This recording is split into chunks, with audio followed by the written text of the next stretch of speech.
Dismissive avoidants are in pursuit of a perfect partner. They want their partner to be perfect for them. The problem is, perfect partners do not exist because every human being has their flaws. To understand this, go back to childhood. The avoidant had their emotions dismissed by their parents or their caretakers. If they showed any kind of negative emotion, whether it be sadness, anger, pain, any kind of hurt, these emotions were dismissed and outright rejected. It kind of falls in line with the whole old saying, children should be seen and not heard. Avoidants, they were rewarded for achievements by their parents. If they got good grades or won the big game, that's when they were shown love. So they were expected to be perfect as a child, and they hold their partner to the same standards. Because their emotions were dismissed, they learned to fear conflict. Because any kind of disagreement, which they learned in childhood, leads to rejection and emotional abandonment. So when the slightest disagreement occurs in a relationship as an adult, the dismissive avoidant will view this as insurmountable. A slight disagreement, a slight conflict means that the two people are fundamentally incompatible. And this person is not the perfect partner that they were looking for. It is just not going to work out. It becomes all-encompassing, black and white. In the mind of a dismissive avoidant, they expect a relationship to be easy. Easy meaning no conflict. Also meaning no emotional intimacy. Because they've also learned to fear emotional intimacy. That's because they couldn't rely on their parents for emotional closeness as a kid. It led to emotional abandonment. So subconsciously, they associate emotional intimacy with abandonment. So a lack of intimacy is a key part of the perfect relationship that a dismissive avoidant is looking for. No conflict, no disagreements, they have to be on the same page all the time, and no threat of emotional intimacy.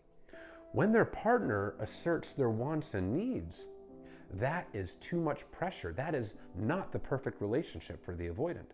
When they're being asked to give something of themselves, both emotionally and physically, it is way too much. It's not perfect. It's not ideal. And this is when the avoidant will start to go into their fault-finding phase. They look for little faults in their partner to justify why they want to exit the relationship. This is because the avoidant has had their fears triggered. Fears of abandonment, rejection, engulfment. It all goes back to that childhood emotional neglect. And because they weren't able to express their emotions, they learned to suppress them, run from them, avoid self-reflection, avoid processing emotions. So when they're triggered, when they have their fears triggered, they don't want to reflect on that. They need to find a way to pinpoint their fears on their partner as being the fault of the partner, not something within them. So they will look for faults. They will nitpick their partner and find reasons why this person is not perfect enough for them and is not their perfect partner to justify their fears and to justify them ending an otherwise good relationship.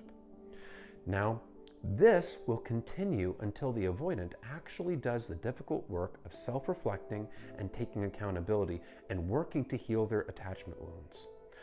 However, due to the lack of self-reflection, the dismissive avoidant is usually unaware of where these fears come from and unaware of their own role in these failed relationships. They will continue to put the blame on their partner or other external factors.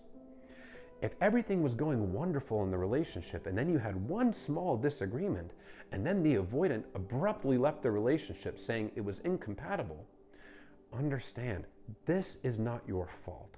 If you were a kind and loving partner and they discarded you abruptly like that after a small disagreement, it's a reflection of the avoidant, their unhealed attachment wounds from childhood, the emotional neglect that they experienced, and it's also a reflection of their character because they are grown adults.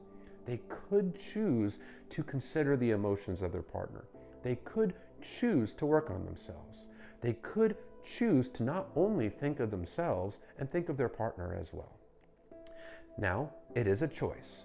but it is a trauma response choice. So having a degree of empathy is absolutely essential here, and not personalizing this behavior. Yes, it hurts. It absolutely does. But it is not your fault. You did not cause their childhood attachment wounds. If you personalize this kind of behavior, you are taking responsibility for someone else's attachment wounds, someone else's traumas. And when you do that, you're trying to control the uncontrollable, and you're pushing yourself further into insecurity and further into anxiousness. It is impossible to be a perfect enough partner for a dismissive avoidant to never get triggered. It is unrealistic. Essentially, the avoidant laid out a minefield for you.